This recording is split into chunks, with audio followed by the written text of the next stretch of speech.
I'd say about 5 months. Yeah, that's when I first came in. Nervous. I mean, one, I wasn't in the right state of mind. So I'd heard about the place through a friend, and I was at the end of my tether, even with my thoughts.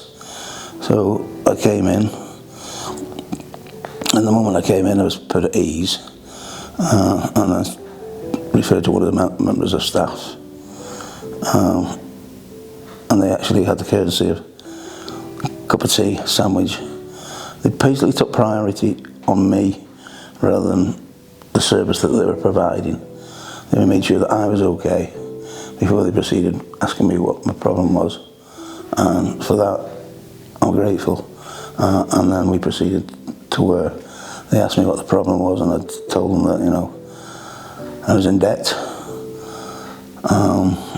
I'd just been diagnosed with heart failure, lost my job, lost my car because of car insurance. I wouldn't insure the car, and with that, that's when the procedure started with the relationship between here. I can't thank them enough, because if it hadn't been for that day, I don't think in reality I would have been able to handle it anymore. So they took control of phoning the relevant people, whether it be the council tax, the various debtors, and a lot more, in the sense that they took the fear out of me. They made me, you know, thinking it isn't as bad as I believe it to be. And it's very rare that you get people that can do that.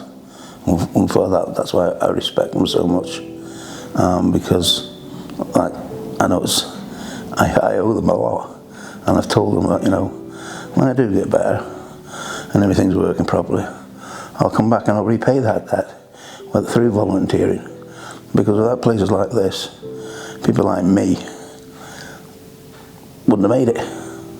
And I know people might find that a bit strange to believe and a bit strong, but until you're actually in that position where debt's on your case, you've got bailiffs knocking on your door, and 4 months, maybe even less than that, you had everything.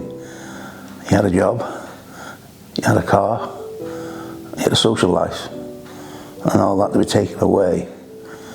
It's a lot to handle, and if it isn't for people like this in here helping you, things could be a lot worse. So I can't praise them enough, you know what I mean? I enjoy it. I enjoy it because I know that no matter how I feel when I walk through them doors, whether I've had a bad day or not, I know when I walk out the other side, then I'm going to feel a lot better than I did when I walked in. So it's not so much the social aspect of it, it's the fact that there's somebody in there that might ask you a question, or you might ask them a question. You know what I mean? Because it's only courteous to say, you know, you're all right, you know, how are you? And that's when their story comes out. Same as me, when people ask me how you are, and I'll say, oh, I've had a good day today, or I've had a bad day, and they will ask, you know, why, what's the problem? And that then starts a conversation between you and the person. So they're helping me, and if I'm giving them what they require, then yeah, that's it, we both walk out happy.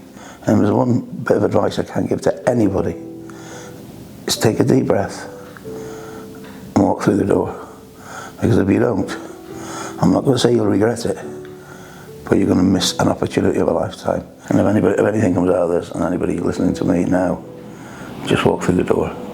There's so much more to gain than there is to lose. Oh, they do. They without doubt, they go beyond what I expected of a. I don't want to call it a charity. It's not a charity. It's more like a community care help sort of life out centre. You know what I mean? I mean, people in here do give you your own personal numbers, because this obviously is a working place, so people do have to go home. But at any point you feel like, you know, there's always somebody there at an end of a phone for you to. I'm not talking about the Samaritans or anything like that. I'm talking about St. Vincent's. And as far as I'm concerned, they're the biggest charity I've ever met in my life. Well, I can say that quite definitely. It'll be a good place, because I'll be coming myself. It is, if you don't want to be on your own. I'm not saying it's sitting and listening to your stories. It's the fact they listen and they do something about it. And if you sat there like I was, on your own, feeling the world's against you, it's not. There are people out there that will help, and the people that will help are in St Vincent's. Yeah. Right down to the last penny they'd give you, I think, if you asked them. You know what I mean? Old school, as I would say. You know what I mean?